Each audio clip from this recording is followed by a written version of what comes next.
So the first comparison is perceived effort. Which one is harder, heavy or light? It's no coincidence I'm starting off with heavy legs. I think this one's already the winner. Hence why I'm starting with it. Perceived effort. Basically how close you are to blacking out but pretending you're fine because someone's watching. With heavy lifting, we're talking 4 to 6 rep maxes. The effort is so intense. Just getting through 3 sets take a ton of energy. You push hard then need a rest. Like 2, 3, even 4 minutes. Afterwards, I crash, not physically but mentally. By the afternoon, I felt like I hit a wall. I'm on my third and final quad exercise. And my quads feel so heavy right now. But lucky this is the last quad exercise. I'm gonna go and see the pump after this. Before we check the pump out, let's compare the light session. So today is light leg day.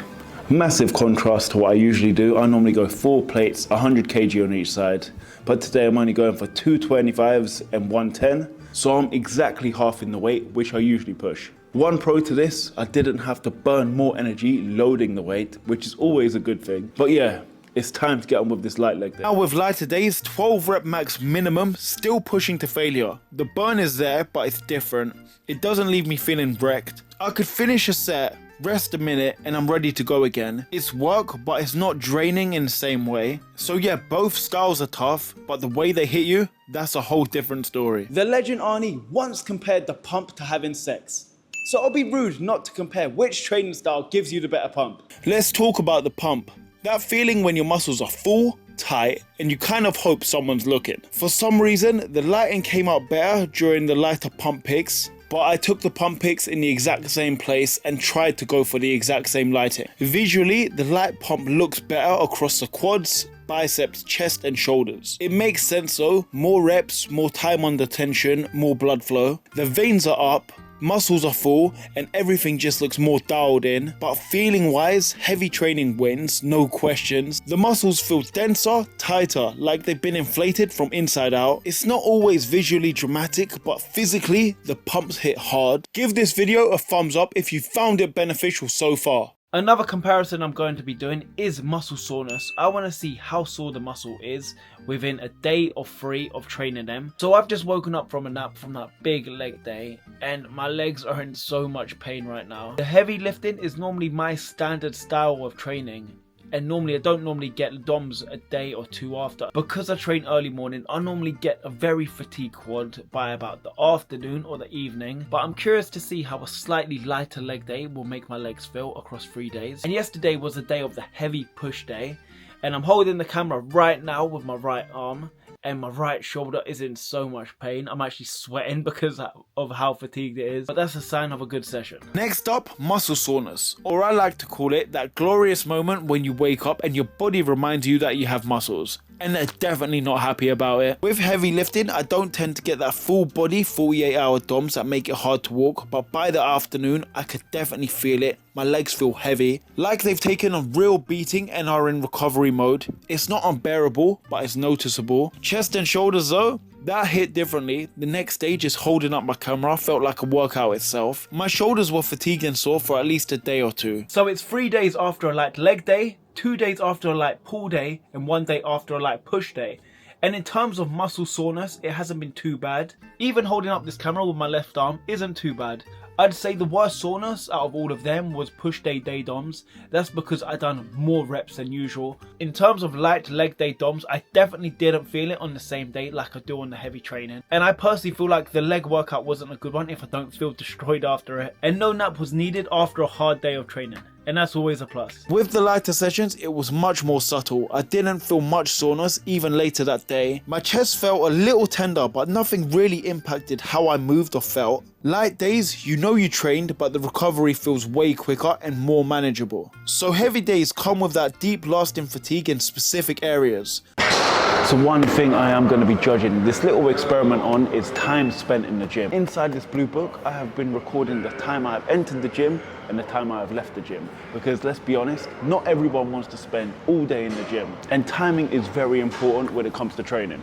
Because let's be honest, sometimes it's not about how hard you go, but how long you last. Heavy days were no joke. Push took 1 hour and 11 minutes.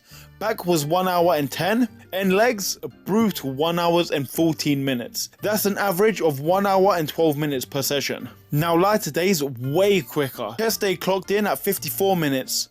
Back flew by in 47 minutes, and legs wrapped up in 57 minutes. That's an average of 53 minutes spent in the gym. So yeah, lifting lighter shaved off about 20 minutes per workout. Less rest, faster pace, and more constant movement. How long do you usually spend in the gym? Drop it in the comments. So I've just finished a light leg day, and the contradiction between a heavy and a light leg day is so massive. During a heavy leg day, I just feel like the task at hand has my 100% focus, and that you're pushing a lot heavier weights for a smaller amount of reps, I feel like it just exerts your energy so much. So if you really want that physical fatigue and really kill your muscles, you should really opt for the heavier sessions. You get fatigued in a complete different way by doing light. I felt like I did sweat a lot more during this session, so it depends what you want. Regarding the mental side, nothing compares to a heavy leg day in my opinion. It breaks you in so many different ways. I was mentally fatigued in other ways during the light session. More of a, I've done so many reps, when is this going to end? Some people just want to go to the gym, work up a sweat, and leave not 100% broken. Some people on the other hand, like myself, just want to feel the full effects of this heavy session. But it's each to their own. Next up is mental and physical fatigue, because apparently lifting weights isn't just about muscles, it's about survival. Physically, lifting heavy is demanding. After the first exercise, your muscles already feel fatigued, like they've taken a heavy hit. There's a real weight to every movement, and that physical exhaustion lingers throughout the whole session. With lighter training, it's kind of a different fatigue. Your muscles stay fresher, but your heart rate climbs. There's more of a cardiovascular element, so you're out of breath by the end of each set, but recovery is quicker and you're ready to go again within a minute or so. Mentally, lifting heavy requires full focus. Each set demands your attention and energy, and by the end of it, leaves you feeling drained. Your head feels foggy and you're spent. Especially after a heavy pull or leg day, it takes a massive toll on you. Light training keeps you mentally engaged, but it doesn't burn you out in the same way. Don't get me wrong, you still stay focused, but your mind doesn't feel as taxed by the end of the session. It's tough, just in a more sustainable way. So yeah, both styles hit you physically and mentally, just depending on what tired you're aiming for. A final comparison on this little experiment is the enjoyment factor. Enjoying going to the gym is very important, and you really do have to enjoy what you do. Me personally, I absolutely love coming to the gym and throwing up those heavy dumbbells on an incline dumbbell chest press and really testing my strength. But today we're going to be lifting such a lighter load, and we're going to see how they compare. At the end of the day, the real takeaway is this. It's about finding what works best for you. Whether you're pushing heavy weights and feeling like a warrior, or enjoying lighter sessions that keep your energy high. The most important thing is that you're doing something that makes you feel strong, proud, and fulfilled. Fitness isn't about the numbers or how much you could lift. It's about how it makes you feel. So find the style that brings you joy, and remember, consistency and heart matter more than anything. Keep enjoying the journey, because that's where the true progress happens. And if you enjoyed this video, give it a thumbs up and watch this next video.